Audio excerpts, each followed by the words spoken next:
"We bought this place 10 years ago," she tells him, "for $78,000 and put 15 down and have about 10 or 15 more in equity by now. It doesn't accumulate very fast in the first half of payback. There's a geometric curve they tell you about, so let's say there's still 50 outstanding. In any case, housing prices have gone way up in this area since 1980. It's been flattening out, but hasn't started to go down yet, though it might this winter. You'd begin by asking $220, $230, let's say, with the Penn Park location, and the seclusion, the fact that it has real limestone walls and not just facing. It has what they call historic value. We certainly wouldn't settle for less than $200, which minus the 50 would give us $150, which would wipe out two-thirds of what we owe Brewer Trust." Rabbit has rarely heard this long an utterance from Janice, and it takes him a few seconds to understand what she has been saying. "You'd sell this place?" "Well, Harry, it is very extravagant to keep it just for the summer, essentially, especially when there's all that extra room over at Mother's." "I love this place," he tells her. "It's the only place I've ever lived where I felt at home, at least since Jackson Road. This place has class. It's us." "Honey, I've loved it too, but we must be practical. That's what you've always been telling me. We don't need to own 4 places." "Why not sell the condo, then?" "I thought of that, but we'd be lucky to get out of it what we paid for it. In Florida, places are like cars. People like them brand new. The new malls and everything are to the east." "What about the Poconos place?" "There's not enough money there either. It's an unheated shack. We need $200,000, honey." "We didn't roll up that debt to Toyota. Nelson did it. Nelson and his faggy boyfriends." "Well, you can say that, but he can't pay it back, and he was acting as part of the company." "What about the lot? Why can't you sell the lot? That much frontage on Route 111 is worth a fortune. It's the real downtown now that people are scared to go into the old downtown because of the spics." A look of pain crosses Janice's face, rippling her exposed forehead. For once he realizes he is thinking slower than she is. "Never," she says curtly. "The lot is our number one asset. We need it as a base for Nelson's future, Nelson's and your grandchildren's. That's what Daddy would want.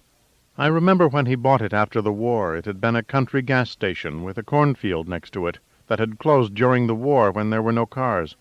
And he took Mother and me down to look at it, and I found this dump out back, out in that brambly part you call Paraguay. All these old auto parts and green and brown soda bottles that I thought were so valuable. It was like I had discovered buried treasure, I thought. And I got my school dress all dirty so that Mother would have been mad if Daddy hadn't laughed and told her it looked like I had a taste for the car business. Springer Motors won't sell out as long as I'm alive and well, Harry. Anyway," she goes on, trying to strike a lighter note, "I don't know anything about industrial real estate. The beauty of selling this place is I can do it myself and get the salesperson's half of the broker's commission. I can't believe we can't get 2 for it. Half of 6% of $200,000 is $6,000, all mine." He is still playing catch-up. "You'd sell it? I mean, you personally?" "Of course, you big lunk, for a real estate broker. It would be my entree, as they call it. How could Pearson & Schrack, for instance, or Sunflower Realty not take me on as a rep if I could bring in a listing like that right off the bat?" "Wait a minute. We'd live in Florida most of the time." "Some of the time, honey. I don't know how much I could get away at first. I need to establish myself. Isn't Florida honestly a little boring, so flat and everybody we know so old?" "And the rest of the time we'd live in Ma's old house? Where would Nelson and Prue go?" "They'd be there, obviously. Harry, you seem a little slow. Have you been taking too many pills? Just the way we and Nelson used to live with Mother and Daddy. That wasn't so bad, was it? In fact, it was nice. Nelson and Prue would have built-in babysitters, and I wouldn't have to do all this housekeeping by myself." "What housekeeping?" "You don't notice it, men never do, but there's an awful lot of simple drudgery to keeping 2 separate establishments going. You know how you always worry about one place being robbed while we're in the other. This way we'd have 1 room at Mother's, I mean Nelson's. I'm sure they'd give us our old room back, and we'd never have to worry." Those bands of constriction, with their edges pricked out in pain, have materialized across Harry's chest. His words come out with difficulty. "How do Nelson and Prue feel about us moving in?" "I haven't asked yet. I thought I might this evening after I ran it by you. I really don't see how they can say no. It's my house, legally. So, what do you think?" Her eyes, which he is used to as murky and careful, often blurred by sherry or Campari, shine at the thought of her first sale. He isn't sure.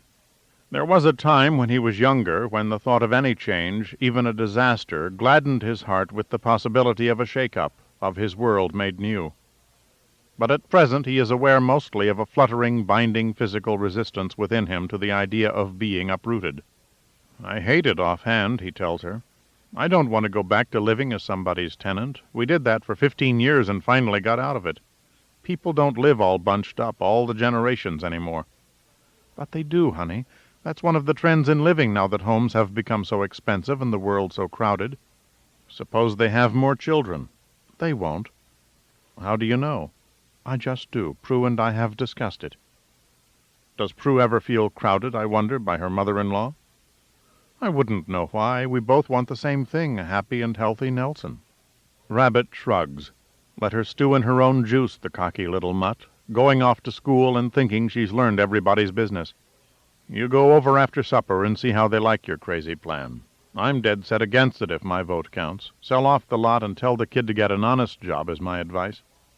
Janice stops watching the microwave tick down its numbers and comes close to him, unexpectedly, touching his face again with that ghostly searching gesture, tucking her body against his to remind him sexually of her smallness against his bigness when they first met and still now. He smells her brushed-back salt-and-pepper hair and sees the blood-tinged whites of her dark eyes. "Of course your vote counts. It counts more than anybody's, honey." When did Janice start calling him honey? When they moved to Florida and got in with those Southerners and Jews. The Jewish couples down there had this at-rest quality, matched like pairs of old shoes, the men accepting their life as the only one they were going to get and pleased enough. It must be a great religion, Rabbit thinks, once you get past the circumcision. He and Janice let the house issue rest as a silent sore spot between them while they eat. He helps her clear, and they add their plates to those already stacked in the dishwasher, waiting to be run through. With just the two of them and Janice out of the house so much, it takes days for a sufficient load to build up on the racks. She telephones Nelson to see if they're going to be in and puts her white cardigan back on and gets back into the Camry and drives off to Mount Judge.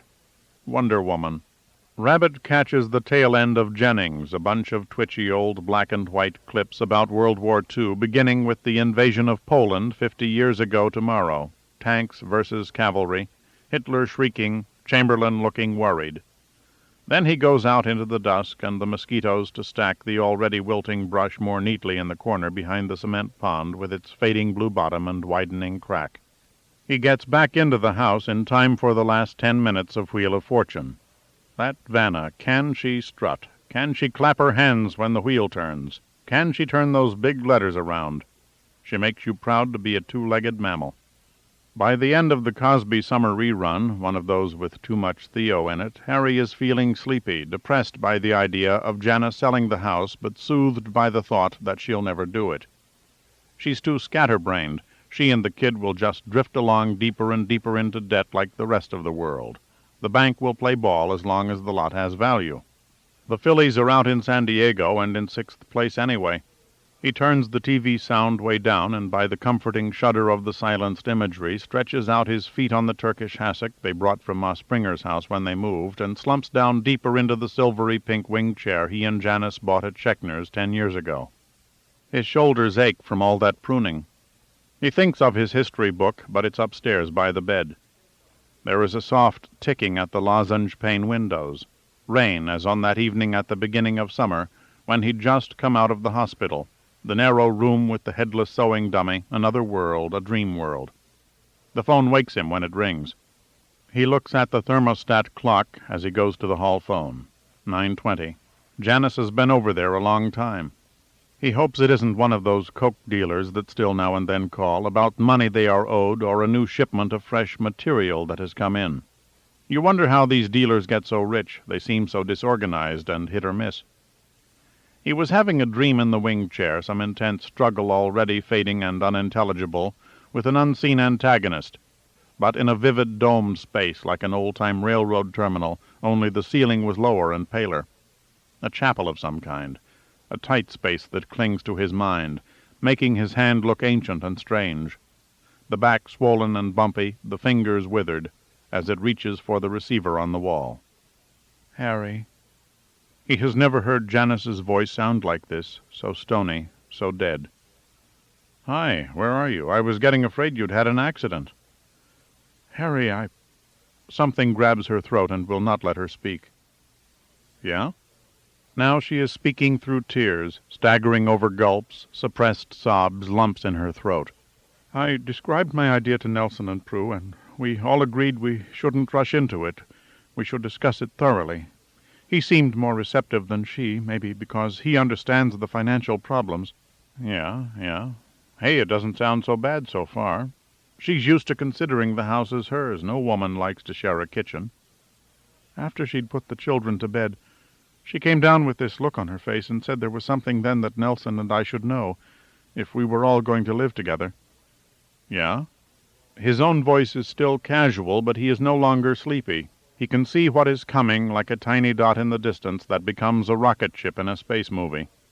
Janice's voice firms up, goes dead and level and lower, as if others might be listening outside the door. She would be in their old bedroom, sitting on the edge of the bed, Judy asleep beyond one wall and Roy behind the wall opposite. She said you and she slept together that night you stayed here, your first night out of the hospital. The spaceship is upon him, with all its rivets and blinking lights. She said that? Yes, she did. She said she doesn't know how it happened, except there'd always been this little attraction between you two, and that night everything seemed so desperate. A little attraction. He supposes that was fair, though tough. It had felt like more than that from his side. It had felt like he was seeing himself reflected, mirrored in a rangy, young, long-haired, left-handed woman. Well, is she telling the truth? Well, honey, what can I say? I guess in a way. A big sob. He can picture Janice's face exactly, twisted and helpless and ugly, old age collapsing in upon her. But at the time, Rabbit goes on, it seemed sort of natural, and we haven't done anything since, not even said a word. We've been pretending it didn't happen. Oh, Harry, how could you? Your own daughter-in-law, Nelson's wife. He feels she is beginning to work from a script, saying standard things.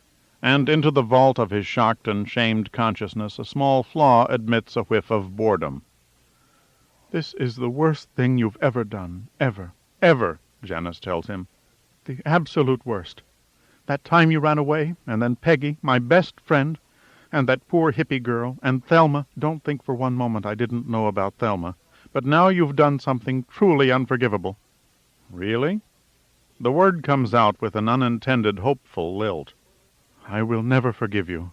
Never, Janice says, returning to a dead-level tone. Don't say that, he begs. It was just a crazy moment that didn't hurt anybody. What'd you put me and her in the same house at night for? What'd you think I was, dead already?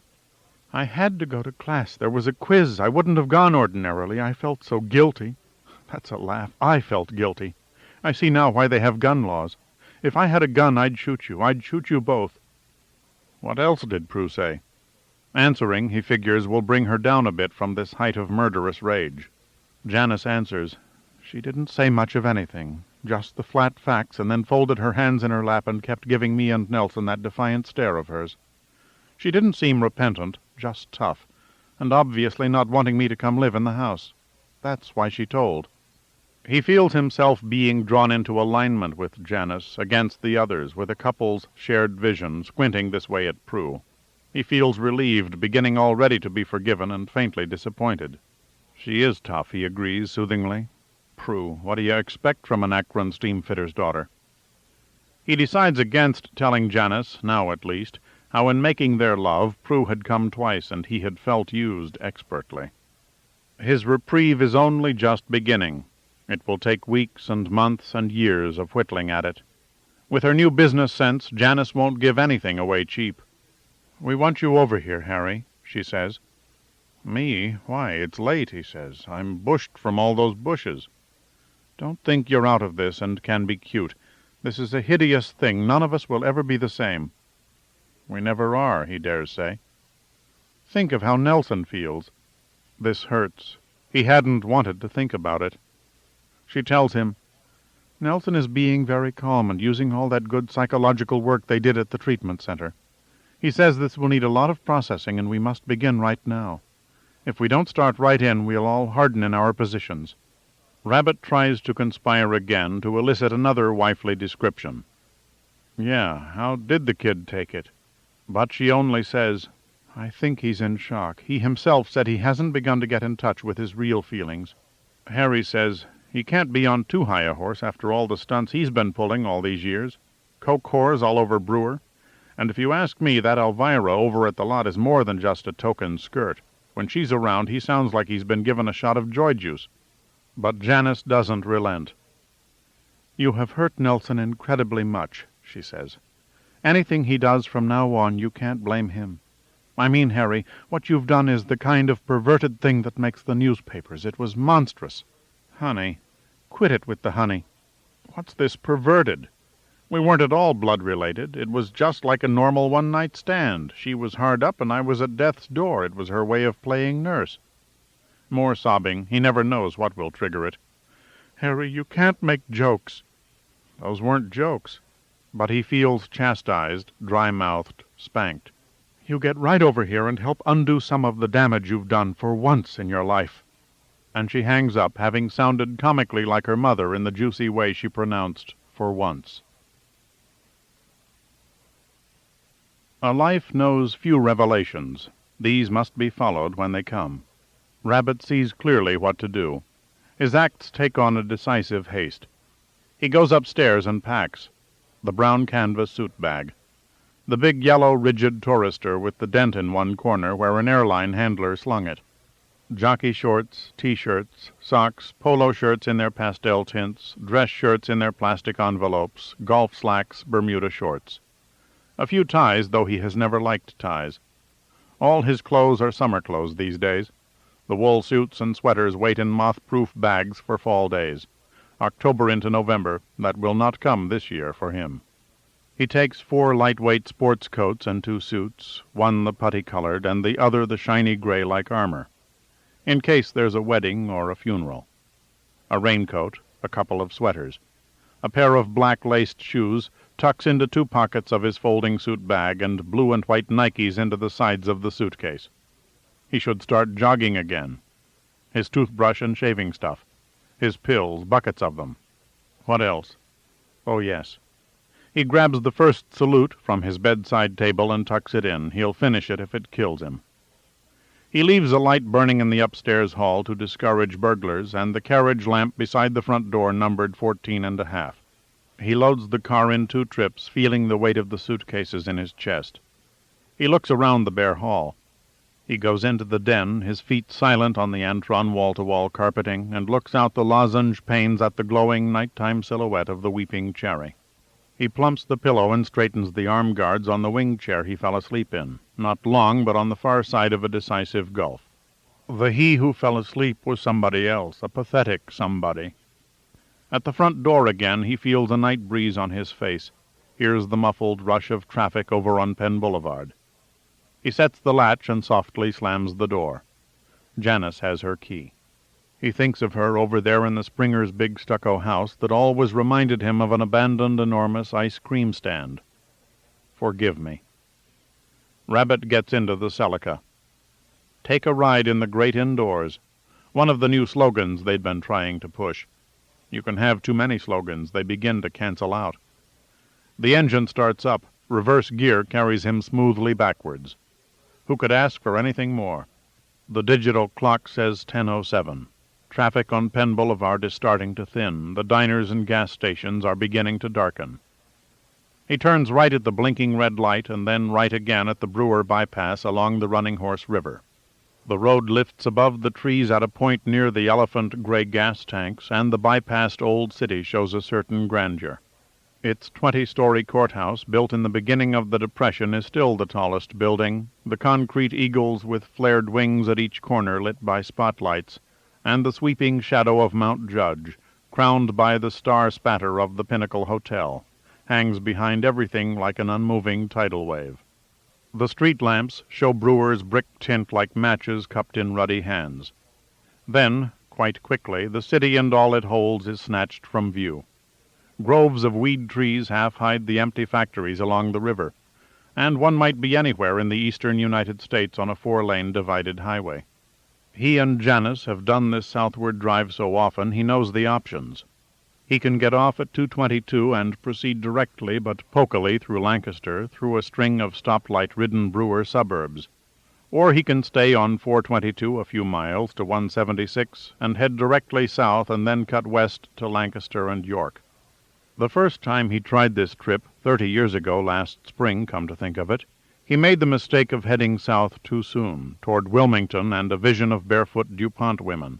But the east slants west, and the trick is to bear west until 83, which didn't exist in those days, and then drive south right into the maw of that two-headed monster, Baltimore-Washington. Monstrous, she said. Well, in a way, you could say being alive is monstrous. Those crazy molecules. All by themselves? Never. He turns on the radio, searching among the jabber of rock music and talk shows for the sweet old tunes, the tunes he grew up by. It used to be easier to search with the old dial you twisted, instead of these jumpy digitized scan buttons. You could feel your way.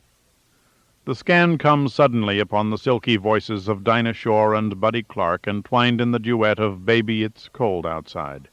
Thrilling, it turns his spine to ice water, when, after all that melodious banter it's hard to understand every word of, they halt and harmonize on the chorus line, Cold outside. Then this same station of oldies, fading under the underpasses, crackling when the road curves too close to power lines, offers up a hit he's totally forgotten. How could he have? The high school dances, the dolled-up couples shuffling to the languid waltz beat, the paper streamers drooping from the basketball nets, the rusty heater warmth of the dash-lit interior of Pop's Dodge, the living warm furtive scent, like the flavor of a food so strong you must choke it down at first, rising from between Mary Ann's thighs. Vaya con Dios, my darling. The damp triangle of underpants, the garter belts girls wore then, the dewy smooth freshness of their bodies, all of them, sweatily wheeling beneath the crepe paper, the colored lights. Vaya con Dios, my love. Oh my, it hurts. The emotion packed into these phrases buried in some DJ's dusty racks of 78s like the cotton wadding in bullets, like those seeds that come to life after 1,000 years in some pyramid. Though the stars recycle themselves and remake all the heavy atoms creation needs, Harry will never be that person again, that boy with that girl, his fingertips grazing the soft insides of her thighs, a few atoms rubbing off, a few molecules. Then Mule Train by Frankie Lane, not one of the great lanes, but great enough, and It's Magic by Doris Day. Those pauses back then. It's magic. They knew how to hurt you back then when there were 2 8-team baseball leagues and you could remember all the players. People then were not exactly softer, they were harder in fact, but they were easier to hurt, though in fewer places. He has to leave 176 for 23 through Amish country. It's the one really local stretch of road, but there shouldn't be any buggies out this late to slow him down. Rabbit wants to see once more a place in Morgantown, a hardware store with 2 pumps outside, where a thick-set farmer in 2 shirts and hairy nostrils had advised him to know where he was going before he went there.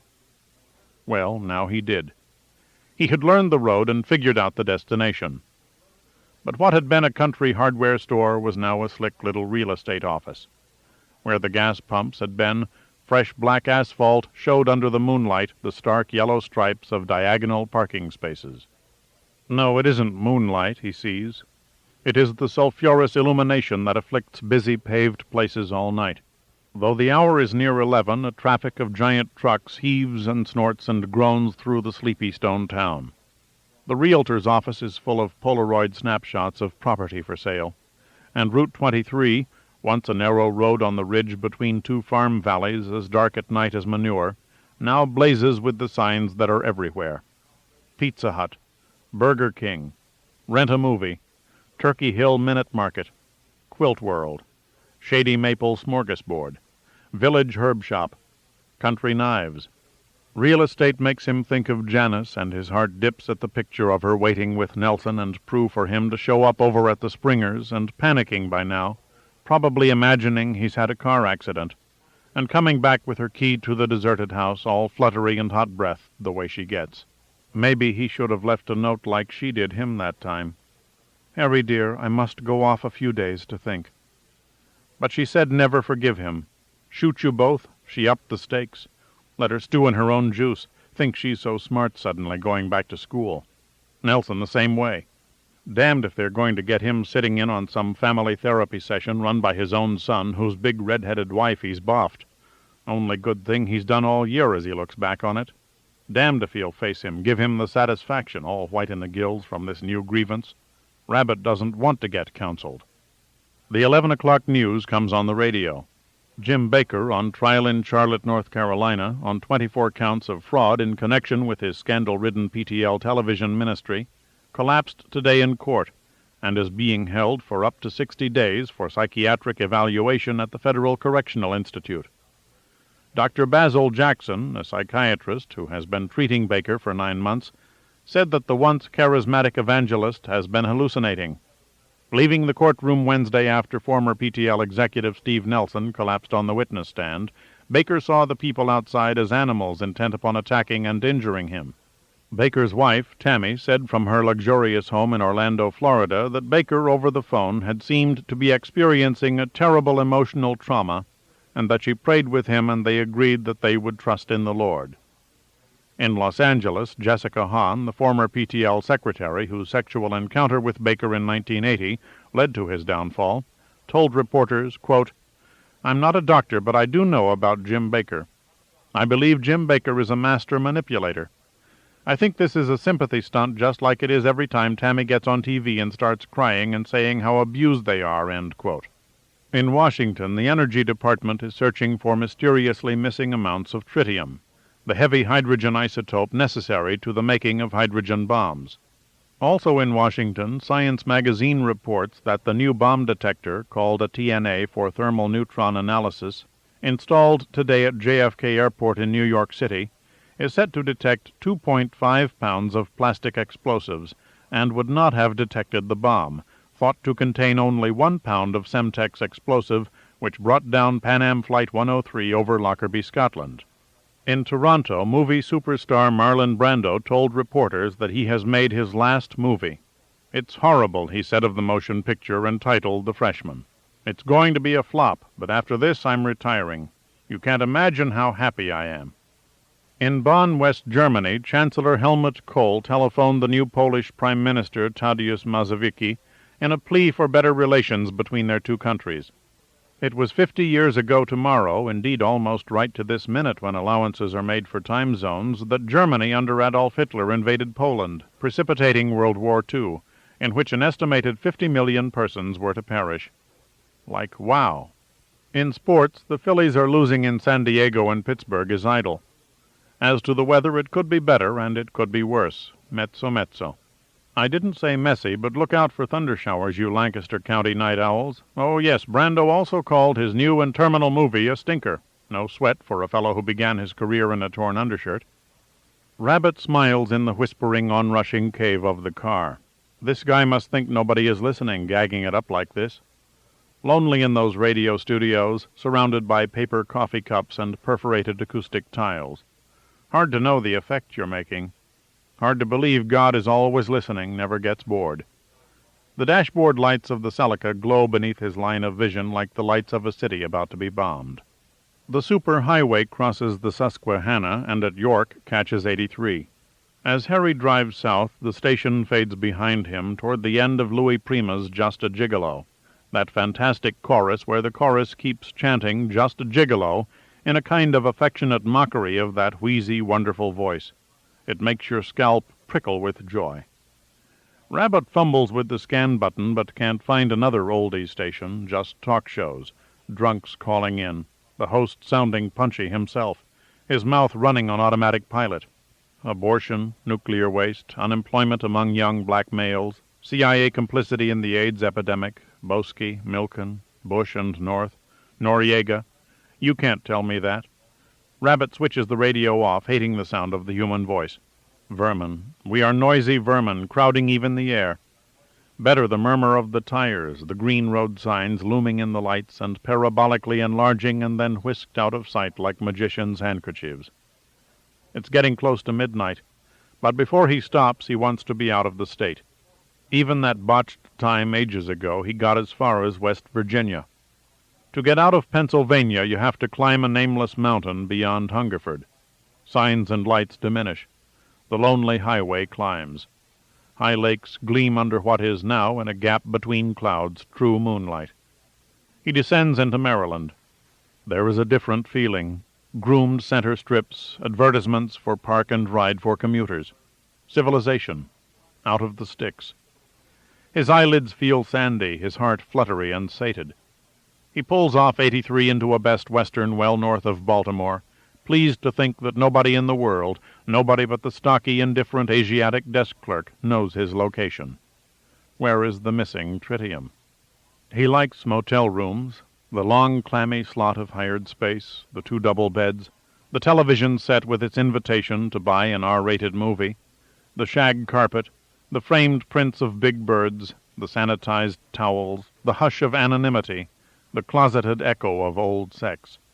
He sleeps well, as if he has slipped off his body with its troubles and left it lying on the other double bed. In his dream he is back at the lot, with a young woman who seems to be in charge. She wears a white cap and dangly earrings, but when he leans close and tries to explain himself to her, to convey his indispensable usefulness to the enterprise, contrary to what she may have heard from Janice, she makes a wry mouth and her face melts under his eyes in a kind of visual scream. For breakfast he succumbs to the temptation and has 2 fried eggs, though the yolks are terrible for your arteries, with bacon on the side. Rabbit likes the very American moment of packing up his car in sleepy, unspeaking companionship with the other motel guests, elderly couples, cranky families, as they drift from the breakfast room across the parking lot with its long, milky morning shadows. On the road again, with the radio again. The same news as the night before, amplified by the final baseball scores.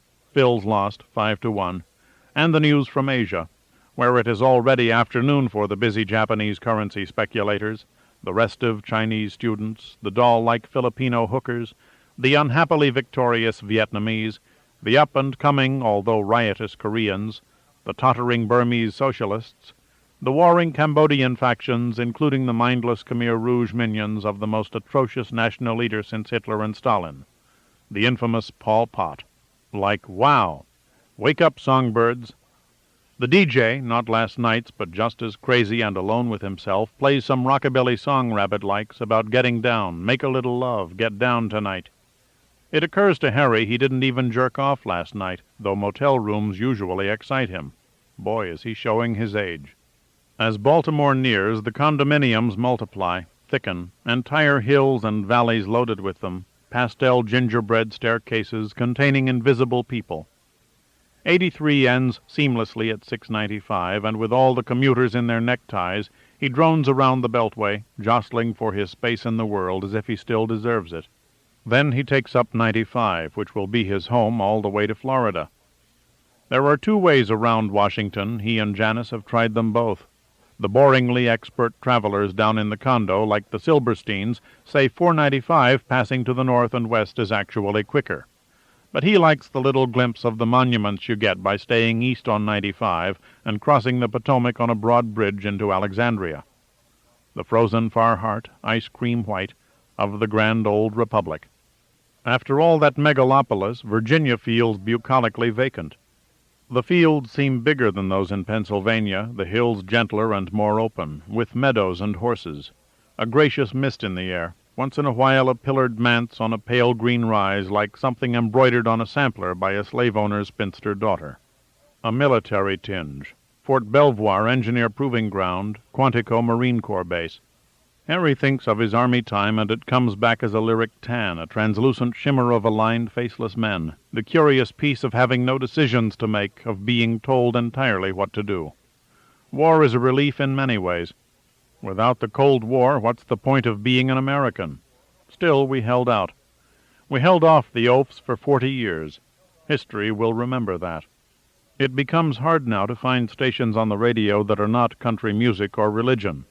Pray for difficult marriages, one preacher says, his grainy molasses-brown voice digging so deep into himself you can picture his shut eyes, the sweat on his temples. Pray for Christian husbands under stress, for Christian wives worried about their men. Pray for all hostages, for prisoners in prison, for victims of the ghetto, for all those with AIDS. Rabbit switches the station and resolves to call Brewer when he stops for lunch. How many rivers there are? After the Potomac, the Accotink, the Pohick, the Occoquan, the Rappahannock, the Pamunkey, the Nye, the Po, the Matta, the South Anna. The bridges thus marked are mere monuments of the highway. Unseen towns are named: Massaponax, Ladysmith, Cedar Forks. North of Richmond, shacks in a thickening scatter mark the beginning of the true South of rural blacks. Harry pulls into a Howard Johnson's on the Richmond outskirts. His ears ring. The ankle of his accelerator foot aches. His neck is stiff.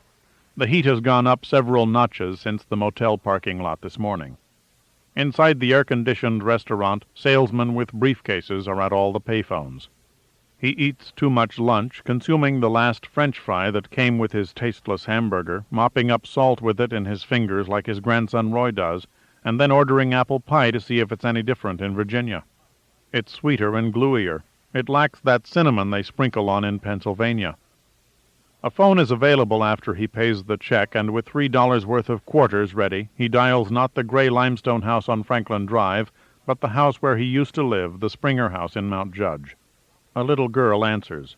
The operator breaks in, and Rabbit inserts 3 minutes worth of quarters. He says, "Hi, Judy, it's Grandpa." "Hi, Grandpa," she says very calmly. Perhaps nothing of last night's revelation has filtered down to her yet. Or perhaps children this young are so innocent of what adulthood involves that nothing surprises them. "How's it going?" he asks. "Okay." "You looking forward to school starting next week?" "Kind of. Summer gets kind of boring." "How's Roy? Is he bored by summer too?" "He's so stupid. He doesn't know what boring is. He's been put down for his nap now, but is still bawling. Mommy's flipping out." Since Harry seems stuck for a response, she volunteers, "Daddy's not here. He's over at the lot." "That's okay. I'd just as soon talk to your mommy, actually. Could you get her for me?" "Judy," he impulsively adds, before the child can leave the phone. "Yeah?" "You study hard now. Don't you worry about those kids who think they're so much. You're a very lovely girl, and everything will come to you if you wait. Don't force it. Don't force growing up. Everything will be fine." This is too much to try to cram into her. She is only 9. 10 more years before she can go west like Mim and break out. "I know," Judy says, in the safe, bored tone, and perhaps she does. After the rattle of the receiver on wood and voices in the background, and footsteps hastily enlarging, Prue arrives at the telephone, breathless. "Harry!" "Hi there, Teresa. How's it going?" This seductive, nonchalant tone, all wrong, but it just came out. "Not so good," she says. "Where on earth are you?" "Far away, where everybody wants me." "Hey, what'd you tell for?" "Oh, Harry, I had to." She starts to cry. "I couldn't let Nelson not know. He's trying to be so straight. It's pathetic. He's been confessing all this dreadful stuff to me. I can't tell you or anybody the half of it, and at night we pray together, pray aloud kneeling by the bed. He's just so desperate to lick the drugs and be a decent father and husband, just be normal." "He is, huh? Well, great. Still, you didn't need to turn us in. It only happened once, and there wasn't any follow-up. In fact, I thought you'd totally forgotten about it." "How could you think I'd forgotten? You must think I'm a real slut." "Well, no, but you know, you've been having a lot on your mind. For me, it was almost like I'd dreamed it." He means this as a compliment. But Prue's voice hardens. "Well, it meant a little more to me than that. Women, there's no telling which side they want to dance on."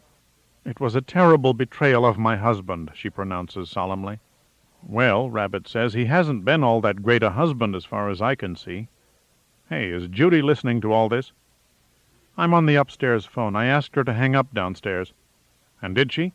"Judy!" Harry shouts. "I see you there!" There is a fumbling, soft rattle and a new clarity in the connection. Prue says, "Shit." Rabbit reassures her.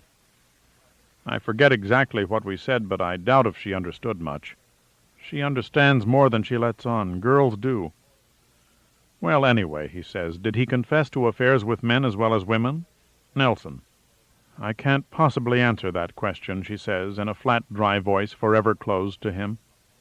Another woman's voice, warmer, courteous, faintly lazy, probably black, breaks in, saying, "Sir, your 3 minutes are up. Please deposit $1.10 if you wish continuation." "Maybe I'm done," he says to both women.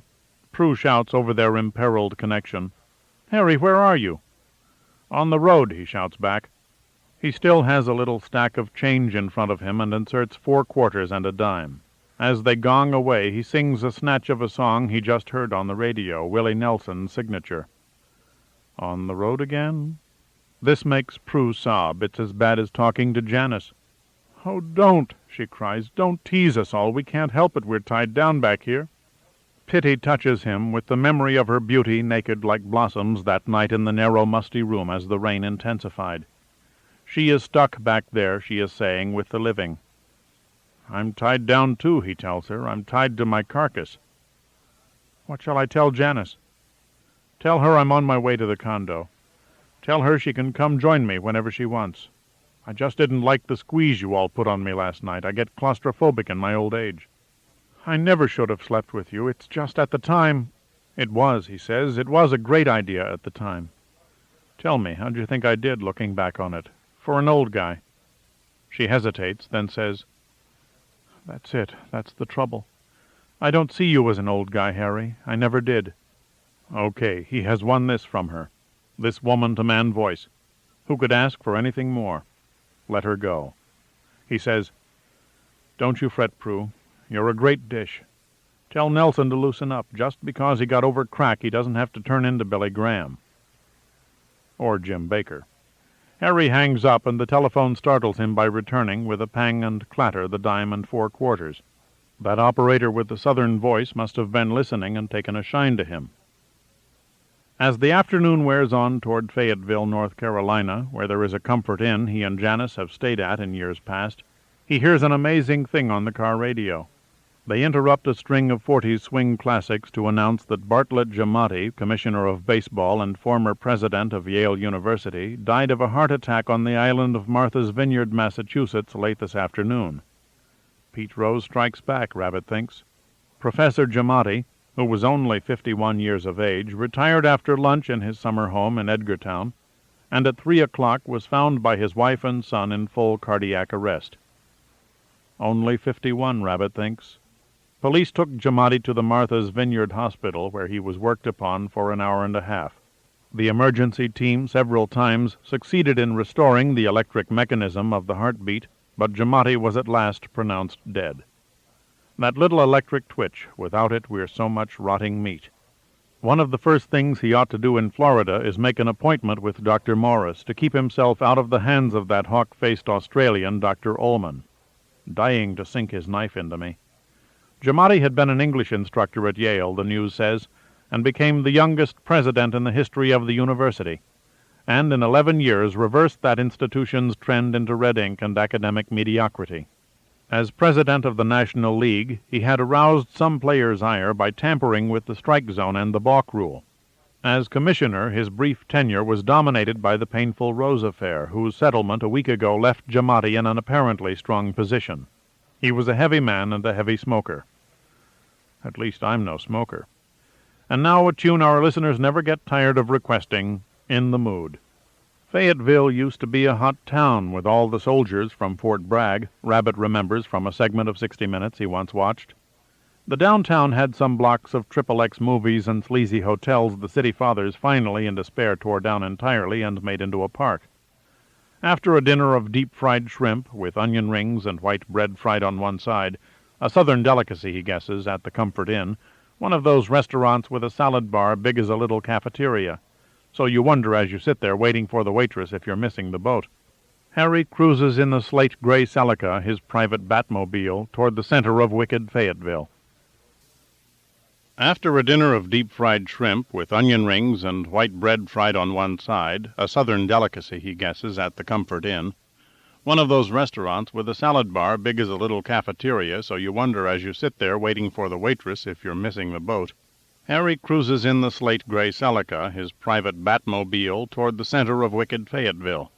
He can find for a hot spot only a shadowy broad street of blacks loitering in doorways here and there, waiting for some message, some event from beyond.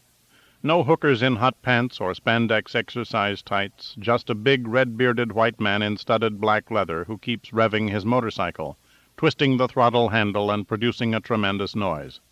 The blacks don't blink. They keep waiting. Even at evening, the shadowy air is hot. They move through it languidly like sick fish, their hands flapping at the wrists in that angled black way.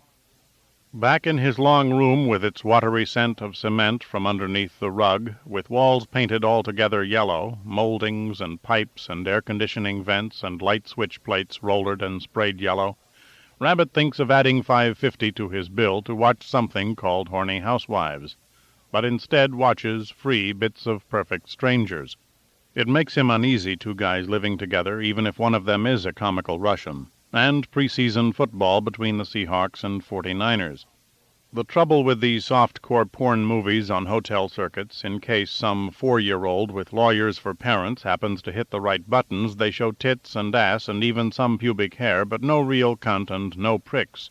No pricks, hard or soft at all. It's very frustrating. It turns out pricks are what we care about. You have to see them. Maybe we're all queer, and all his life he's been in love with Ronnie Harrison. Nice today, the way Prue burst out with that shit again, and then don't tease. That level woman-to-man voice, as if he had his arms about her, her voice relaxing into their basic relation, cock to cunt, doing Nelson in. In bed at last, in the dark, he jerks off, picturing himself with a pair of coffee-colored hookers from old Fayetteville to show himself he's still alive. The morning radio news is dull. Jamadi's death warmed over. Baseball mourns. Economy shows moderate growth. Bombardments in Beirut between Christians and Muslims worse than ever.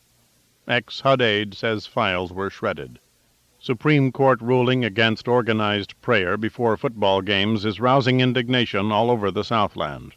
In Montgomery, Mayor Emery Fulmar marched to the 50-yard line and led a prayer there. His remarks over the public address system linked football and prayer as American tradition. In Sylacauga, Alabama, local ministers rose in the bleachers and led the crowd of 3,000 in the Lord's Prayer.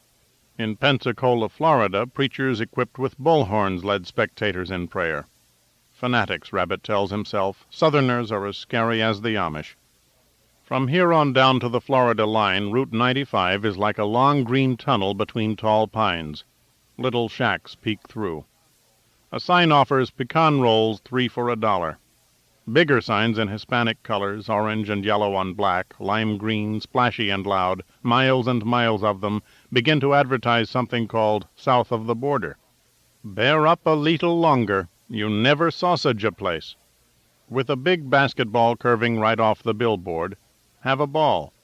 When you finally get there, after all these miles of pine tunnel, it's a junkie amusement park just across the South Carolina border. A village of souvenir shops, a kind of a space needle wearing a sombrero. Tacos. Tacky. South Carolina is a wild state, the first to secede. The pines get taller with a tragic feeling. Fireworks are offered everywhere for sale. The land gets hillier. Trucks loaded with great tree trunks rumble unstoppably by on the downslope and labor to nearly a standstill on the up. Rabbit is nervously aware now of his Pennsylvania plates being northern. Swerve out of line a bit and they'll throw him in the Pee River, the Lynch's River, the Pocataligo River. Animals on this highway are hit so hard they don't squash, they explode. Impossible to know what they were. Possums, porcupines, some dear old Southern lady's darling pet pussycat. Reduced to fur stains amid the crescent fragments of exploded truck tires. Just think, he lay down for lunch and that was it.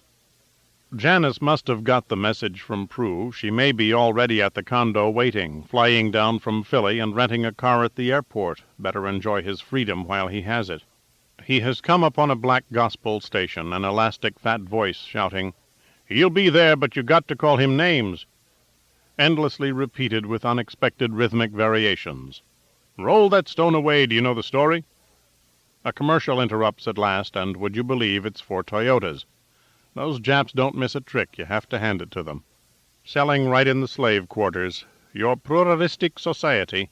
Harry's neck hurts from holding his head in one position so long. He's beginning to feel bloated on radio, on travel.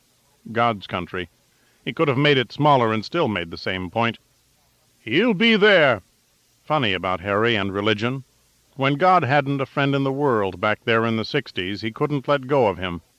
And now when the preachers are all praying through bullhorns, he can't get it up for him. He is like a friend you've had so long you've forgotten what you liked about him. You'd think after that heart scare, but in a way the closer you get, the less you think about it, like you're in his hand already. Like you're out on the court instead of on the bench swallowing down butterflies and trying to remember the plays. Perry Como comes on and sings Because. Rabbit's scalp prickles at the end, the skin of his eyes stings. Because you are mine. Como the best, probably. Crosby had something sly Irish about him, clowning around with L'Amour and Hope. And Sinatra. If there's one way in which Rabbit Angstrom has been out of step with mankind, it's Sinatra. He doesn't like his singing. He didn't like it when Bobby Soxers were jumping out of their underpants for this skinny, hollow-cheeked guy up on the stage at the Paramount, and he didn't like it when he mellowed into this Las Vegas fat cat making all these moony albums you're supposed to screw to all across the nation. Oceans of jism. White with foam. His singing has always sounded flat to Rabbit, like he's grinding it out. Now to Mim, Sinatra is a god, but that's more a matter of lifestyle, turning night into day and pally with gangsters and presidents and that square gangster way of carrying your shoulders. Charlie Stavros has it. And chairman of the board and Sammy Davis Jr. and Dean Martin before they dried out finally. If, in fact, they did. Both men have terrible health problems, he read somewhere, in one of those ridiculous scandal sheets Janice brings home from the Minute Market.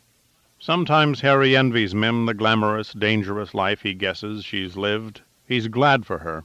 She always had that edge, wanting speed even if it killed her, even if it flipped her off the handlebars. But the fast lane, too, gets to be a rut.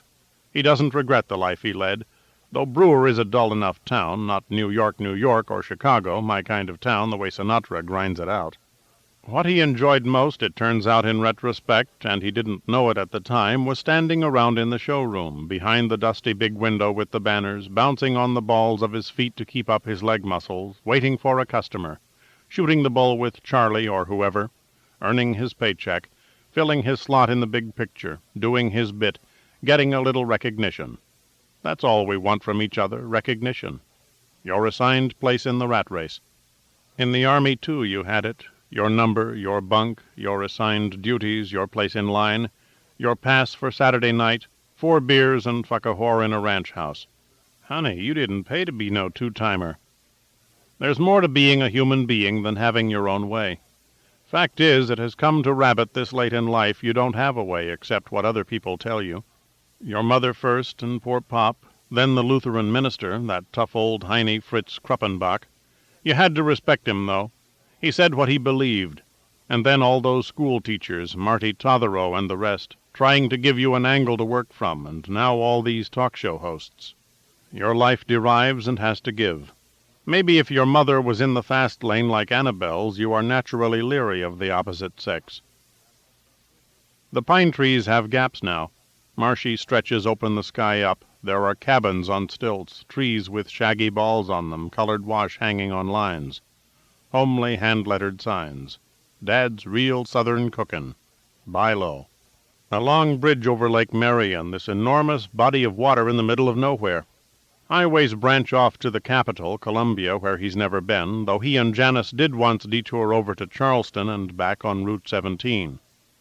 Another time they diverted to Savannah and spent the night in a made-over plantation house with high-domed ceilings and louvers on the windows. They did do some fun things, he and Jan. The thing about a wife, though, and he supposes a husband, for that matter, is that almost anybody would do inside broad limits. Yet you're supposed to adore them till death do you part, till the end of time. Ashpoo River, wasn't that a comic strip years ago? He gets off the highway at a vast rest stop, an oasis in this wilderness. Gas pumps, a restaurant, a little department store selling groceries, beer, fireworks, suntan lotion. At the counter, a couple of young black men, glittery black in the heat, arms bare up to the shoulder, a mean little Malcolm X goatee on one of them. They have a menace down here. Their color shouts. They are a race. They are everywhere. But the elderly white waitress has no trouble with these 2 black boys. The 3 chat and smile in the same dragged accent, making a little breeze with their mouths. Nice to see it. For this, the Civil War. To test if he can still use his own voice, Rabbit asks the fat white man one empty stool away from him at the counter, a man who has made for himself at the salad bar a mountain of lettuce and red beets and coleslaw and cottage cheese and kidney beans and chickpeas. About how many more hours is it to the Florida line?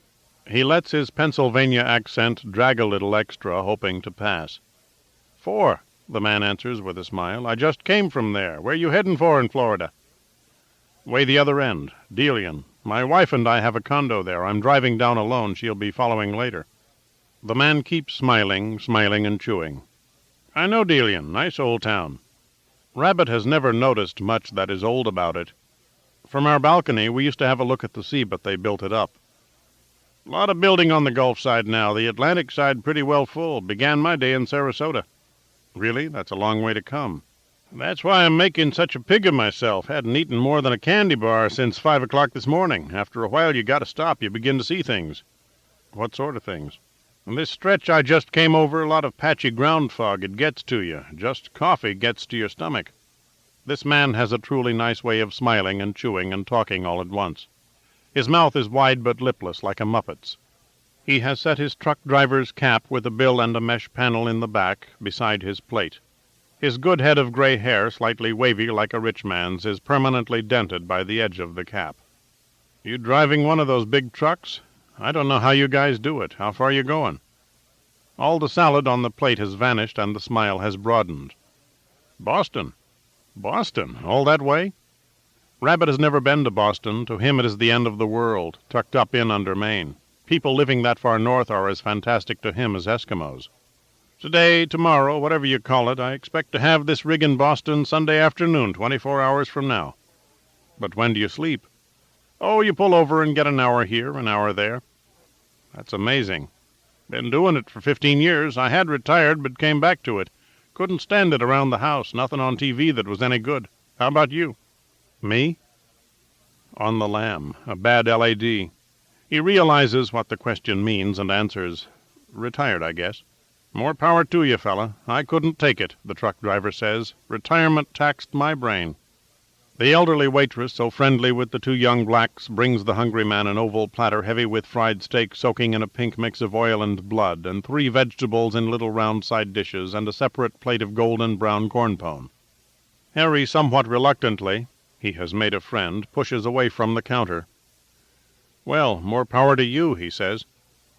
And now this fat, pale miracle man, who will be in Boston faster than a speeding bullet, who like Thomas Alva Edison only needs a cat nap now and then, has his wide Muppet mouth too full to speak and merely smiles and nods, and loses a snaky droplet of steak juice down the far side of his egg-shaped little chin. Nobody's perfect. We're only human. Look at Jim Baker. Look at Bart Giamatti. In his Celica, Harry crosses the Tuglifeni River, the Salkehatchie, the Little Cumbie, the Coosawhatchie, the Turtle. Kickapoo, he thinks, not Ashpoo. Kickapoo joy juice in Little Abner. Between spates of black music that has that peculiar, exciting new sound of boards being slapped on the floor, he hears commercials for the Upchurch Music Company, an instrument that brings musical pleasure to generations to come, and a deodorizer called Tiny Cat. Why would a deodorizer be called Tiny Cat? He crosses the savannah and leaves South Carolina and its fireworks at last. Because he is punchy from miles of miles, he turns off at the city exit and drives into the downtown and parks by a grand old courthouse and buys a hot pastrami sandwich at a little sandwich joint on the main street there. He sits eating it, trying not to have any of the juice spill out of the wax paper and spot his pants, like that sickening driblet from the mouth of the guy back at the lunch place hours ago. This piece of savannah, a block from the river, seems a set of outdoor rooms walled in by row houses with high steps and curtains of dusty trees. A huge heat still rests on the day, though the shadows are deepening, thickening on the soft old facades, sadder and rosier than those in Brewer. A group of pigeons gathers around his bench, curious to see if he will spare any of the bun or barbecue potato chips. A young bum with long yellow hair like George Custer and that brown face you get from being homeless gives him a glittering wild eye from a bench behind a tree, in the next room as it were. A tall obelisk rises in commemoration of something, no doubt the glorious dead.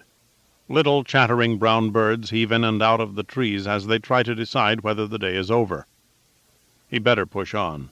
He neatly packages his waste paper and milk carton in the bag the sandwich came in and leaves it in a public trash basket. His gift to Savannah, the trace he will leave, like the cloud of finger moisture on the edge of the bureau back home. The pigeons chuff and chortle off in indignant disappointment. The bum has silently come up behind him and asks him in no particular accent, the limp snarl of the drugged, if he has a cigarette. Nope, Rabbit tells him, haven't smoked in 30 years. He remembers the moment when, on a sudden resolve, he canned a half-pack of Philip Morris, the nice old tobacco-brown pack, in somebody's open barrel in an alley in Mount Judge. Left that trace, too. Rabbit moves toward his car with a racing heart as the bum follows and mumbles behind him about spare change. He fiddles with the key and gets in and slams the door. The Celica, thank God, isn't too overheated after all its miles to start promptly. George Custer, locked outside, blinks and turns, pretending not to notice. Harry drives cautiously through the outdoor rooms, around the tall monument, and gets lost on the way out of Savannah. He is caught in endless black neighborhoods, gently collapsing houses built of wood clapboard that last saw fresh paint in the days of Martin Luther King. They talk about assassination conspiracies, but that was one that Harry could believe in. He can believe in it, but he can't remember the name of the man they put in jail for it. A three-name name. Escaped once, but they caught him. James Earl something. So much for history. Panicking, he stops at a grocery store, the kind with a troughed wooden floor with shiny-headed nails that used to be in Mount Judge when he was a boy, except that everybody in here is black. A lanky man the color of a dried bean pod, much amused, tells him how to get back to the superhighway, gesturing with long hands that flap loosely on his wrists. Back on 95, Rabbit pushes through Georgia. As darkness comes on, it begins to rain, and with his old eyes that can't sort out the lights too well at night any more, the rain is oppressive. He even turns off the radio, he feels so battered by pellets of experience. His body, from being in one position so long, feels as if somebody's been pounding it with sandbags. He better pull in. He finds a Ramada Inn beyond Brunswick. He eats a fried catfish special that doesn't sit too well on top of the pastrami, especially the candied yams and the pecan pie. But why be in Georgia if you can't have pecan pie? The walk back to his room past the other motel doors, on cement sheltered by the continuous balcony overhead, is secretly blissful. In out of the rain. Sense enough. They can't catch me. But his snug moment of happiness reminds him of all those exposed, unhappy loved ones back in Diamond County. Guilt gouges at his heart like a thumb in a semi-sensitive eye. Halfway through The Golden Girls, it seems suddenly tedious, all that elderly sexiness, and the tough-mouthed old grandmother people ought to know when to give up. He watches instead on the educational channel a Living Planet segment about life at the polar extremes. He's seen it before, but it's still surprising how David Attenborough turns over those rocks in this most desolate place in Antarctica, and there are lichen underneath, and all through the sunless abysmal winter, these male penguins shuffling around in continuous blizzards with eggs on the tops of their webbed feet. Life, it's incredible, it's wearing the world out. A 10 o'clock news on the same channel tells the same old stuff he's been hearing on the radio all day. Poor Giamatti. A female baby panda born in the National Zoo in Washington. Reagan thought AIDS was as mild as measles until Rock Hudson died, reveals his former physician, Brigadier General John Hutton. Another tattletale. Navy Commander David R. Wilson claims in this month's U.S. Naval Institute Proceedings magazine that the USS Vincennes was known among other ships in the Persian Gulf for her aggressive and imprudent actions for at least a month before the Vincennes gunned down an Iranian civil airliner containing over 270 men, women, and children. Poor devils, Iranians or not. Little children, women in shawls, end over end, hitting the dark, hard water. New head of Japan in Washington, provisional government in Panama, mobs of East Germans in Hungary waiting to cross the border into the free world. Poor devils, they don't know the free world is wearing out. Rabbit makes himself ready for bed, sleeping in the day's underwear, and tries to think about where he is and who. This is the last night when he is nowhere. Tomorrow life will find him again. Janice on the phone, the Golds next door. He feels less light than he thought he would, escaping Brewer. You are still you. The U.S. is still the U.S., held together by credit cards and Indian names. Harry becomes dead weight on the twin bed. Lost in the net of thread lines on the map, he sleeps as in his mother's womb, another temporary haven. Morning. The rain is just a memory of puddles on the sun-struck asphalt. Sunday. He goes for the French toast and link sausages, figuring tomorrow morning he'll be back to stale oat bran. Janice never cleans out the cupboards when they leave. Efficient in a way, if you don't mind feeding ants and roaches. He keeps tasting maple syrup and eggs he didn't quite like. French toast is never as good as what Mom would cook up before sending him off to Sunday school. The flat-baked golden triangles of bread, the syrup from the Aunt Jemima can shaped like a log cabin, its spout the chimney. Putting his suitcase in the trunk, he is struck, not for the first time, by how the Celica's taillights are tipped, giving it, from the back, a slant-eyed look.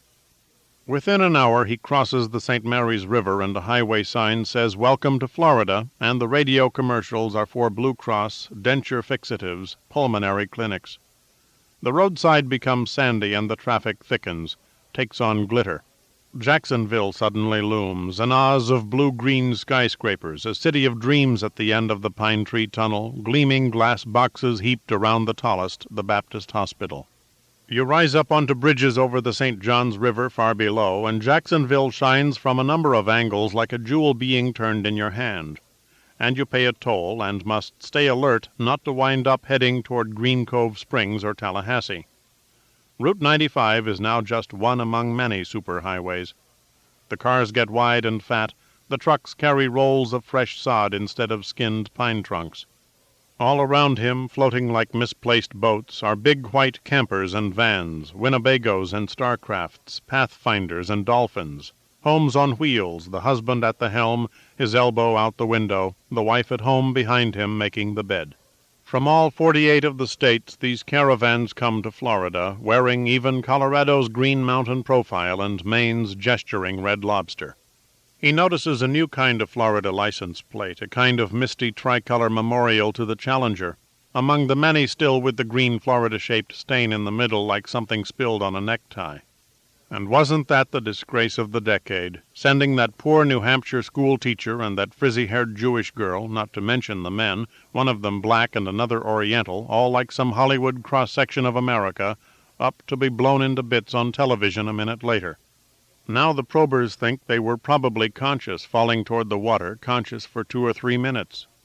Harry descends deeper into Florida, glad to be back among the palms and white roofs and tropical thinness, the clouds blue on gray on white on blue, as if the great skymaker is working here with lighter materials. You take 95 parallel to the east coast to 4, and then skim diagonally over through all that Disney World that poor little Judy wanted to go to. Next time they come, they must schedule it in. Where some of the self-appointed travel experts at the condo, he always did think Ed Silberstein a know-it-all, even before his son tried to put the make on Prue, advise staying on 4 all the way to 75, and saving in minutes what you lose in miles. Or at least taking 17 to Port Charlotte.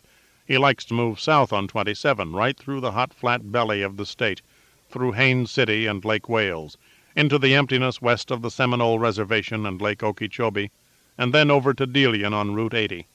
In Florida there is no trouble finding golden oldies stations on the car radio. We're all oldies down here. The music of your life, some of the announcers like to call it, and it keeps tumbling in, Patty Page begging, "Never let me go, I love you so," and then doing so perkily that Latin American bit with "Ay, ay, ay" and the Caballeros, and finishing, "I've waited all my life to give you all my love, my heart belongs to you," and then Tony Bennett or one of those other mooing Italians with "Be my love," speaking of all my love, and then Gogi Grant and the Wayward Wind. He hasn't thought of Gogi Grant for ages.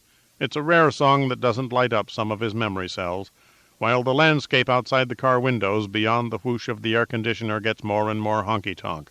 Flea world, active adult living, and car after car goes by with an orange Garfield stuck to the back window with paws that are suction cups. Why you ramble, no one knows, Nat King Cole singing Rambling Rose, ending featherily. Why I want you, no one knows. You can just about see that wise, slow smile. And then Tsena Tsena. He hasn't heard that for years either. The music doesn't come ethnic anymore. And Oh My Papa, speaking of ethnic, and K-Star really getting her back into Wheel of Fortune. All those hiccups, hard driving, Please Let It Be Now, and Tisket a Tasket, that really goes back. He was walking to grade school then with Lottie Bingaman, in love with Margaret Shelkoff. And Presley's Love Me Tender. Knock him all you want, before he got fat and druggy and spooked in the end, he had a real voice, a beautiful voice, not like Foghorn Sinatra. And then Ray Charles. Now there's another real voice. I Can't Stop Loving You, Dreaming of Yesterdays, the way it trails off like that funny blind man's waggle of the head. And Connie Francis, Where the Boys Are, a voice to freeze your scalp all right, but whose life are these songs? That was Beach Party era. He was all married and separated and reconciled and working at Verity Press by then. No more parties for him. Ronnie Harrison and Ruth fucking all weekend at the Jersey Shore. That still rankles. The station fades out, and in trying to find another, he passes through a broadcast church service, evangelical, a man shouting, Jesus knows! Jesus looks into your heart! Jesus sees the death in your heart! And Harry passes on, coming upon, too late for all of the sobbing, Johnny Ray's Cry. If your sweetheart sends a letter of goodbye. That was around the time he had to go into the army and part from Mary Ann. He didn't know it would be for good. They argued about Johnny Ray, Rabbit insisting the guy had to be a fruit to sing that way. And then down in Texas he realized the song was for him. His sweetheart sent a letter. Next number, Dean Martin comes on loafing through That's Amore. By now Harry had come back and taken up with Janice, the quiet girl behind the nuts counter at Kroll's. Her little tight body, the challenge of her puzzled dark eyes, he remembers because he would joke, That's Amore, after they would fuck in the room a girlfriend of hers would let them use, with its view of the gray gas tanks by the river. Only the lonely, the late Roy Orbison warbles, There goes my baby, there goes my heart, in that amazing voice that goes higher and higher till you think it must break like crystal, as in a way it did. Rabbit supposed his being dead is what makes this one a golden oldie. The songs roll on, broken every half hour by summaries of the news. A bombing in Colombia has injured 84. The Colombian woes are increased by a drop in coffee prices. President Bush's upcoming speech on the nation's drug problems rouses Washington speculation. Can he do a Reagan? Also in Washington, officials are still hopeful that the newborn baby panda fighting for its life in an incubator will survive. Locally, manatees continue active in the Caloosahatchee Basin, and the Dolphins were beaten yesterday in Miami by the Philadelphia Eagles 20-10. Rabbit likes hearing this score, but the old songs, all that syrup about love, the sweetness, the cuteness, the doggies in the window, and Mommy kissing Santa Claus, and the naughty lady of Shady Lane, the background strings and pizzicato bridges and rising brass crescendos meant to thrill the pants off you, wear him down. He resents being made to realize, this late, that the songs of his life were as moronic as the rock the brainless kids now feed on, or the 60s and 70s stuff that Nelson gobbled up. All of it designed for empty heads and overheated hormones, an ocean white with foam, and listening to it now is like trying to eat a double banana split the way he used to. It's all disposable, cooked up to turn a quick profit. They lead us down the garden path, the music manufacturers, then turn around and lead the next generation down with a slightly different flavor of glop. Rabbit feels betrayed. He was reared in a world where war was not strange, but change was. The world stood still so you could grow up in it. He knows when the bottom fell out, when they closed down Kroll's that had stood in the center of Brewer all those years, bigger than a church. Older than the courthouse, right at the head of Weiser Square there, with every Christmas those other-worldly displays of circling trains and nodding dolls and twinkling stars in the corner windows as if God himself put them there to light up this darkest time of the year. As a little kid he couldn't tell what God did from what people did. It all came from above somehow. He can remember standing as a child in the cold with his mother gazing into this world of tinseled toys as real as any other. The air biting at his cheeks, the sound of the Salvation Army bells begging, the smell of the hot, soft pretzels sold on Weiser Square those years, the feeling around him of adult hurrying, bundled-up bodies pushing into Kroll's where you could buy the best of everything from drapes to beds, toys to pots, china to silver. When he worked there back in shipping, you saw the turnover, the hiring and firing, the discontinued lines, the abrupt changes of fashion, the panicky gamble of all this merchandising, but still he believed in the place as a whole, its power, its good faith.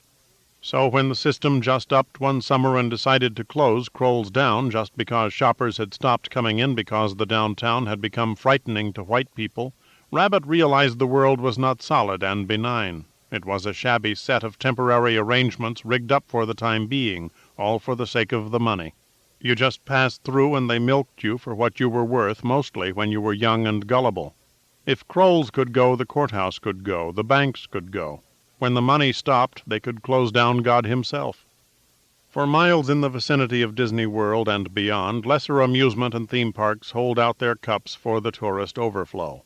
Waxworks, Wet n' Wild, a water slide, Sea World, Circus World, not the one that's Redux down in Sarasota.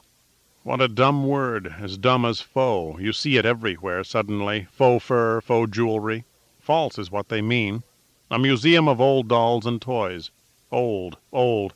They sell things as antiques now that aren't even as old as he is, another racket. On Route 27, going due south, you enter slightly rolling dry pale farm country, bleached by heat, with pale cattle in wide parched fields and orange groves with their dark, dense irrigated green, and giant tanks holding water, shaped like giant mushrooms, like spaceships come from beyond.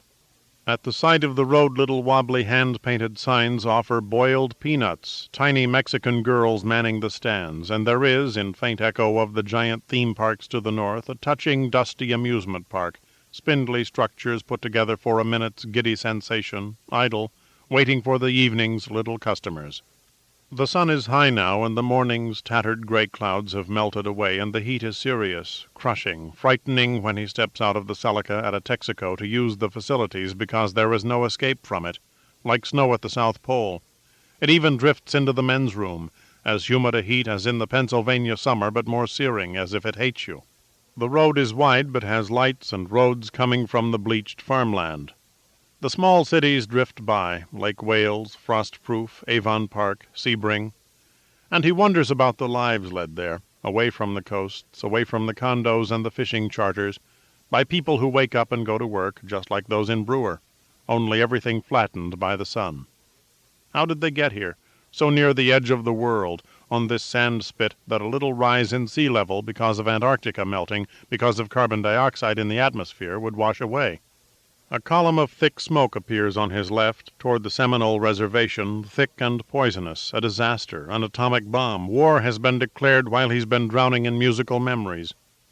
He expects to run into a forest fire, but nothing happens. The column of smoke slowly recedes on his left. He'll never know what it was. A dump, most likely. Harry's whole body feels cramped because of long sitting, and he takes a nitrostat because of the cute little rush it gives you, the inner loosening, the tickle. The land gets less and less settled and more scraggy. The towns take on funny names like Lake Placid and Venus and Old Venus and Palmdale.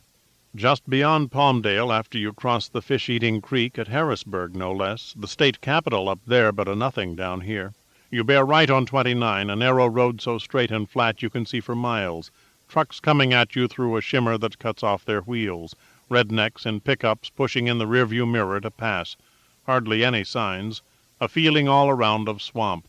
So remote from civilization the radio station fades. Its last song of your life before it finally fades is somebody called Connie Boswell, way before Rabbit's time, singing Say It Isn't So, with a rueful little lisp, quietly as if she's just talking it to you. You've found somebody new. The band behind her soft and tinny like those that used to play in hotel lobbies with lots of potted palms. A 20s feeling. They lived hard. No worry about smoking and drinking and cholesterol. Just do it. Say it isn't so. He could almost cry. She sounds so sincere, so truly wounded. What is Janice's game anyway? He'll find out soon enough. You think 29 will never end, between its ditches of swamp water, its stiff gray vegetation, but it finally comes into 80, at La Belle, streaming west just south of the Caloosahatchee. And then you're almost home. There are signs to the Southwest Florida Regional Airport, and planes roaring low overhead. He could shoot them down through his windshield if he were the Vincennes. For nostalgia's sake, to get back into it, the Florida thing, he pushes on past Interstate 75 to Route 41. Starvin' Marvin, Universal Prosthetics, Superteller, Starlight Motel. That time he and Janice wound up in a motel like they were an illicit couple when in fact they'd been married for 13 years. Unlucky number, but they survived it. 33 years married this year. 34 since they first fucked. Back in Kroll's, he never realized she'd come into money eventually. She just seemed a pathetic little mutt behind the nuts counter. Jan, stitched to her brown smock, something insecure and sexy about her. A secure, independent woman like Elvira probably isn't so much into sex. Jan was. She was amazed when he went down on her like he used to for Mary Ann in the car, only now on a bed. Mom didn't take to Jan. Standing in the kitchen with soapy hands, she would say Fred Springer was a con artist with his used cars. Now Springer Motors is kaput, finito, down the tubes just like Kroll's. Nothing is sacred. Harry comes to his turning off 41. The plumes of pampas grass, the flowering shrubs along the curving streets look different this time of year, more florid. He has never been down here at this time of year before. It seems emptier. Fewer cars in the driveways, more curtains drawn, the sidewalks looking less walked on than ever. The traffic thinner even though this is rush hour, with that late afternoon pall in the air like tarnish on silver. He doesn't see a single squashed armadillo on Pindo Palm Boulevard. The guard at the security gate of Valhalla Village, a lean, bespectacled black Harry hasn't seen before, doesn't know him, but finds his name on the list of tenants and waves him through without a smile, all efficiency, probably college-educated, overqualified. The code on the inner entrance door of Building B doesn't work. So many numbers in his life, he may be getting it wrong. But after the third time it fails to click him in, he figures it's not him, the code has been changed. And so, limping from a stiffness in his right leg from pushing on the accelerator for over 3 days, Harry has to hobble over across the carpeted traffic island and the asphalt in the dazing heat, through the rush of half-forgotten tropical aromas, hibiscus, bougainvillea, dry palm thatch, crunchy broad Bermuda grass, to the management office in Building C to get it, the new code. They say they sent the notice to his summer address up north. He tells them, "My wife must have torn it up or lost it or something." His voice talking to people again sounds odd and croaky, coming from several feet outside himself, like the to-one-side echo or chorus that sometimes startles you on the car stereo system. He feels awkward and vulnerable out of the car, a sea snail without its shell. On his way by, he looks into Club 19 and is surprised to see nobody at the tables, inside or out, though a couple of foursomes are waiting on the first tee in the lengthening shadows. You don't play, he guesses, in the middle of the day this time of year. The elevator has a different color inspection card in the slip-in frame. The peach-colored corridor smells of a different air freshener with a faint nostalgic tang of lemonade. The door of 413 opens easily. His 2 keys scratch into their wiggly slots and turn. There are no cobwebs to brush against his face, no big brown hairy spiders scuttling away on the carpet. He imagines all sorts of spooky things lately.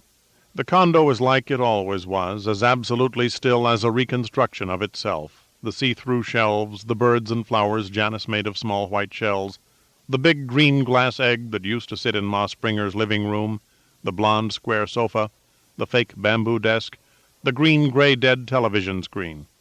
Nobody bothered to disturb or rob the place. Kind of a snub. He carries his 2 bags into the bedroom and opens the sliding door onto the balcony. The sound of his footsteps makes deep dents in the silence of the place. An electric charge of reproach hangs in the stagnant air. The condo hadn't expected him. He is early. Having arrived at it after such a distance makes everything appear magnified, like the pitted head of a pin under a microscope.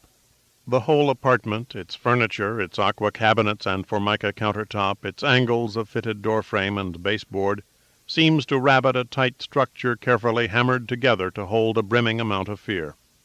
A white telephone sits waiting to ring. He picks it up. There is no buzz. God on the line. Disconnected for the season. Today is Sunday, tomorrow is Labor Day. The old familiar riddle. How do you telephone the phone company without a telephone? But the phone, once it is connected, still doesn't ring. The days go by empty. The Golds next door are back in Framingham. Bernie and Fern Drexel are up north, bouncing between their two daughters' houses, one in Westchester County and the other still in Queens, and their son's lovely home in Princeton, and a cottage he has in Manahawkin. The Silbersteins have a place in North Carolina they go to from April to November. Once when Harry asked Ed why they didn't go back to Toledo, Ed looked at him with that smart-ass squint and asked, "You ever been to Toledo?" The Valhalla dining room is spooky. Empty tables and echoing click of silver on china, and bingo only once a week. The golf course has noisy foursomes on it early in the morning, waking Harry up with the moon still bright in the sky. Younger men, local Delian business types who buy cut-rate off-season memberships. And then the fairways from 10 to about 4 bake in the mid-90s heat, deserted but for the stray dog cutting diagonally across or the cat scratching in the sand traps. When Harry one morning gets up his nerve for a round by himself, planning to take a cart, he discovers the pro shop has lost his golf shoes. The kid at the counter, the pro and assistant pro, are both still up north at country clubs that don't close down until late October, says he's sure they're somewhere. It's just that this time of year there's a different system. The only other person in the fourth-floor corridor who seems to be here is the crazy woman in 402, Mrs. Zabritsky, a widow with wild white hair, pinned up by 2 old tortoise-shell combs that just add to the confusion. The Golds have been told she survived one of the concentration camps when she was a girl. She looks at Harry as if he's crazy, too, to be here. He explains to her one day, since they meet at the elevator and she looks at him funny, "I had the sudden impulse to come down early this year. My wife's just starting up in the real estate business, and I got bored hanging around the house." Mrs. Zabritsky's little necklace head is screwed around at an angle on her shoulder, as if she's bracing an invisible telephone against her ear. She stares up at him furiously, her lips baring her long false teeth in a taut oval that reminds him of that Batman logo you saw everywhere this summer. Her eyes have veiny reds to them, stuck hot and round in their skeletal sockets, that wasting-away look Lyle had. "It's hell," the tiny old lady seems to pronounce, her lips moving stiffly, trying to keep her teeth in. "It's what? What is?" "This weather," she says. "Your wife—" She halts, her lips working. "My wife what?" Rabbit tries to curb his tendency to shout, since hearing doesn't seem to be one of her problems, regardless of that pained way her head is cocked. "Is a cute little thing," she finishes, but looks angry saying it. Her hair sticks up in wisps as if it was moosed and abandoned. "She'll be down soon," he almost shouts, embarrassed as much by his secrets, his hopeful lies, as by her dwarfish, warped craziness. This is the kind of woman he's ended up with, after Mary Ann and then Janice and Ruth's silky sack heaviness, and Peggy Fosnot's splayed eyes, and Jill's adolescent breasts and numb compliance, and Thelma with her black casket, and Prue glowing dimly in the dark like a tough street in blossom. Not to mention that tired whore in Texas with the gritty sugar in her voice, and that other paid lay in his life, a girl he once in a great while remembers, at a Verity Press outing in the Brewer Polish-American Club. She was skinny and had a cold and kept her bra and sweater on, there in this room off to the side, where she was waiting on a cot like a kind of prisoner. Young, her belly and thighs sweaty from the cold she had, but pure and pale, a few baby blue veins where the skin molded around the pelvic bones, her pussy an old-fashioned, natural, dark, ferny triangle, not shaved at the sides to suit a bathing suit the way you see in the skin magazines. He always assumed the girl was Polish because of the name of the club,